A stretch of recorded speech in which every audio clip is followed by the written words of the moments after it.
ગાંધીનગરથી હાલ મહત્વના સમાચાર સામે આવ્યા છે, જેમાં ઇલેક્ટ્રિક વાહન અને મેન્યુફેક્ચર વેચાણને લઈને સેમિનાર યોજાયો છે। કેન્દ્રીય વાહન વ્યવહાર મંત્રી નીતિન ગડકરી મુખ્ય અતિથિ તરીકે હાજર રહ્યા છે, ત્યારે રાજ્યના ગૃહમંત્રી હર્ષ સંઘવી અને ઉદ્યોગપતિઓ પણ તેમાં હાજર છે। ઇલેક્ટ્રિક વાહનના સ્પેર પાર્ટ્સ ચાર્જિંગ સ્ટેશન માટેની વ્યવસ્થા કરાશે, ત્યારે ડબલ ડેકર બસ મહાનગરોમાં પણ શરૂ કરવાની ચર્ચા વિચારણા ચાલી રહી છે।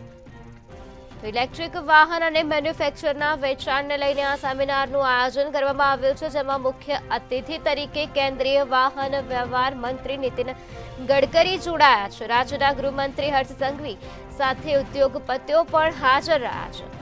તો ડબલ ડેકર બસ મહાનગરોમાં પણ શરૂ કરવાની ચર્ચા વિચારણા કરવામાં આવી છે। આ સાથે ઇલેક્ટ્રિક વાહનના સ્પેર પાર્ટ્સ ચાર્જિંગ સ્ટેશન માટેની પણ વ્યવસ્થા કરવામાં આવશે। તો ગાંધીનગરથી આ મહત્વના સમાચાર મળ્યા છે, જ્યાં સેમિનાર યોજાયો છે, જેમાં ઇલેક્ટ્રિક વાહન અને મેન્યુફેક્ચર વેચાણને લઈને આ સેમિનારનું આયોજન કરવામાં આવ્યું છે, જેમાં મુખ્ય અતિથિ તરીકે કેન્દ્રીય વાહન વ્યવહાર મંત્રી નીતિન ગડકરીને આમંત્રણ પાઠવવામાં આવ્યું હતું, ત્યારે નીતિન ગડકરી મુખ્ય અતિથિ તરીકે હાજર રહ્યા છે। રાજ્યના ગૃહમંત્રી હર્ષ સંઘવી અને ઉદ્યોગપતિઓ પણ તેમાં હાજર રહ્યા છે। કેન્દ્રીય વાહન વ્યવહાર મંત્રી નીતિન ગડકરી મુખ્ય મહેમાન તરીકે આ સેમિનારમાં હાજર રહ્યા છે। રાજ્યના ગૃહમંત્રી હર્ષ સંઘવી સાથે ઉદ્યોગપતિઓ પણ આ સેમિનારમાં હાજર છે। ઇલેક્ટ્રિક વાહનના સ્પેર પાર્ટ્સ ચાર્જિંગ સ્ટેશન માટેની વ્યવસ્થા કરવામાં આવશે, ત્યારે ડબલ ડેકર બસ મહાનગરોમાં પણ શરૂ કરવાની ચર્ચા વિચારણા થઈ રહી છે। ત્યારે ઇલેક્ટ્રિક વાહન અને મેન્યુફેક્ચર વેચાણને લઈને આ સેમિનારનું